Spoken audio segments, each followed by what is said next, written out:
Haleluya, haleluya. Shalom warga kerajaan, senang sekali kembali berjumpa dengan saudara. Dimanapun saudara berada, saya percaya semua kita dalam pemeliharaan Raja kita yang sempurna. Nah, saudara terkasih dalam Tuhan, masih dalam serial tentang keluarga. Saya akan melanjutkan apa yang saya sampaikan dari waktu yang lalu, yaitu berbicara tentang mandat kerajaan. Yang lalu saya bicara soal tentang suami, dan hari ini saya bicara soal tentang istri. Haleluya, haleluya. Supaya adil gitu saudara ya. Nah, saudara terkasih dalam Tuhan, ternyata istri adalah penolong buat suami yang Tuhan kehendaki. Nah, tapi di balik semuanya itu pasti saudara, Tuhan memberikan Hawa buat Adam, ada maksudnya. Ada sebuah mandat yang Hawa juga harus kerjakan. Begitu juga para istri-istri di akhir zaman ini, para istri-istri yang luar biasa, Tuhan pasti punya mandat buat saudara.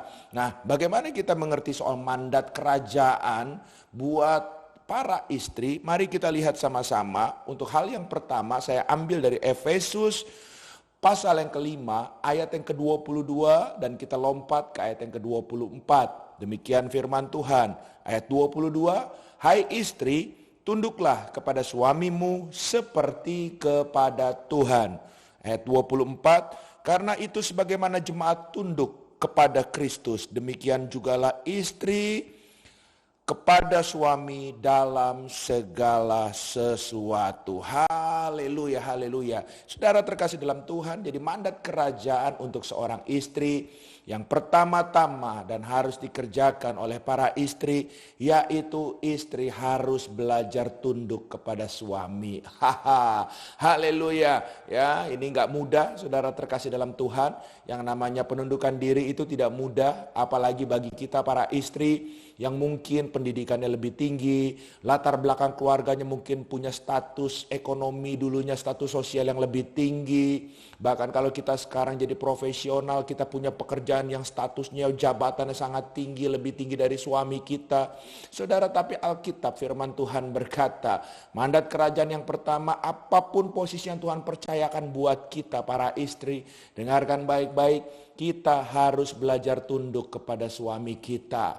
Di area pekerjaan kita atau di luar keluarga rumah tangga kita yang Tuhan percayakan, kita boleh jadi pemimpin. Tapi di rumah waktu kita pulang, di dalam keluarga, suami adalah imam buat kita. Jadi kita harus bisa membedakan antara kata tunduk dan menanduk, saudara. Haleluya.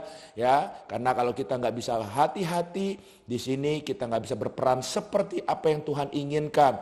Bukannya tunduk, malah kita nanduk terus sama suami kita. Tapi belajarlah seperti yang Alkitab katakan, mandat kerajaan yang pertama, kita harus tunduk, apalagi suami kita berjalan dalam kebenaran firman Tuhan, ya. Kita harus dukung dan kita harus tunduk. Haleluya, haleluya.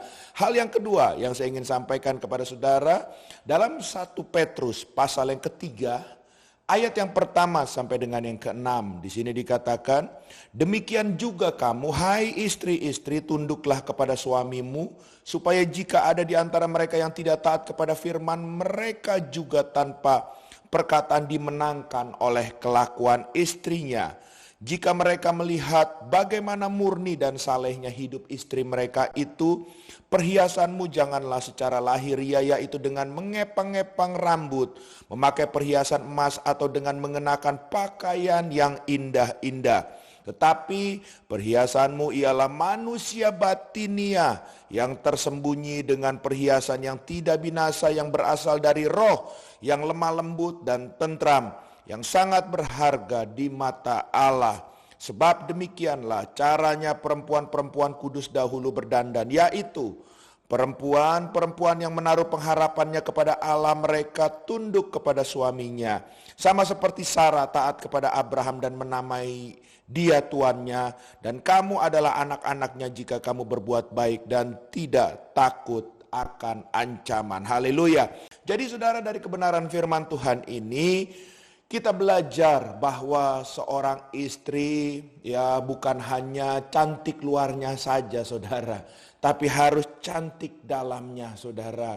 Kita bukan dihiasi oleh barang-barang yang kita pakai, tapi perhiasan yang sesungguhnya adalah apa yang ada dari dalam. Oleh sebab itu hal yang kedua, seorang istri harus memiliki iman kepada Tuhan. Haleluya, haleluya.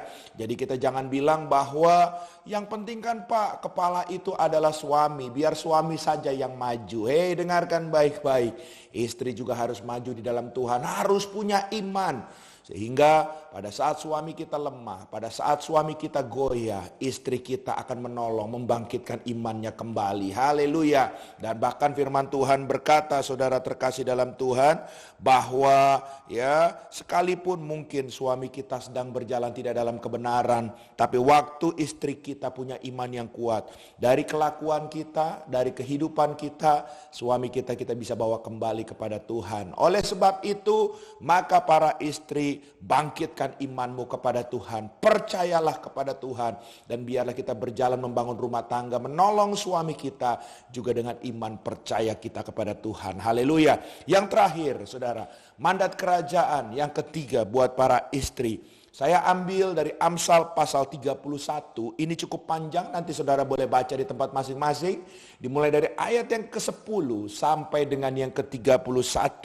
Tapi saudara, dari kebenaran Amsal ini, saudara terkasih dalam Tuhan, saya ingin sampaikan bahwa ini menyangkut beberapa hal. Yaitu saudara terkasih dalam Tuhan, saya akan coba saudara ya merangkum semuanya, yaitu tugas istri yang ketiga dalam mandat kerajaan harus mendukung suaminya. Haleluya. Ya, bukan memimpin suaminya, tapi mendukung suaminya. Pertanyaannya, Pak Pendeta, kita para istri harus mendukung dalam hal apa Pak? Supaya kita nggak overlap Pak. Wah, pertanyaan bagus saudara. Yang pertama, saudara terkasih dalam Tuhan, kalau saudara perhatikan Amsal pasal 31 ayat yang ke-11 dan 12 ini berbicara begini.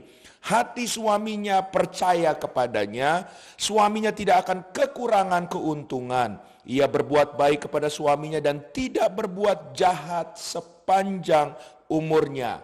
Jadi saudara terkasih dalam Tuhan, mendukung suami yang pertama itu menyangkut kasih dan kesetiaan. Seorang istri harus punya kasih, baik kepada suaminya juga kepada anak-anaknya saudara. Ya, bahkan bukan cuma mengasihi, tapi hidup setia, berjalan dalam kesetiaan. Ini adalah bentuk dukungan daripada seorang suami.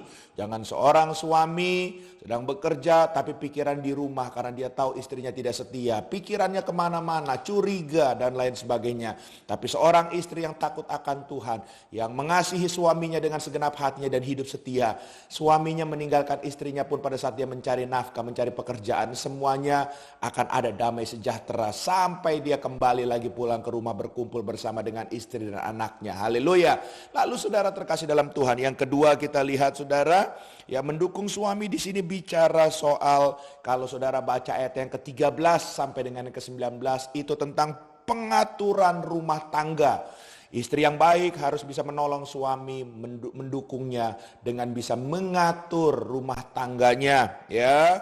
Nah, saudara terkasih dalam Tuhan, mengatur dalam rumah tangga ini berbicara juga termasuk mengatur ya pemasukan dan pengeluaran keluarga, ya mengatur keuangannya, mengatur anak-anaknya. Jangan apa-apa kita bebankan kepada suami kita juga. Mulai bagi tugas saudara, ya mulailah bisa bantu meringankan tugas seorang suami untuk bisa membantu mengatur rumah tangga kita. Haleluya, ya. Dan yang ketiga, saudara terkasih dalam Tuhan, mendukung suami, ya ayat yang ke-20 sampai dengan 25 berbicara bagaimana kita bisa mengulurkan kepada orang yang membutuhkan, ya menolong orang-orang saudara.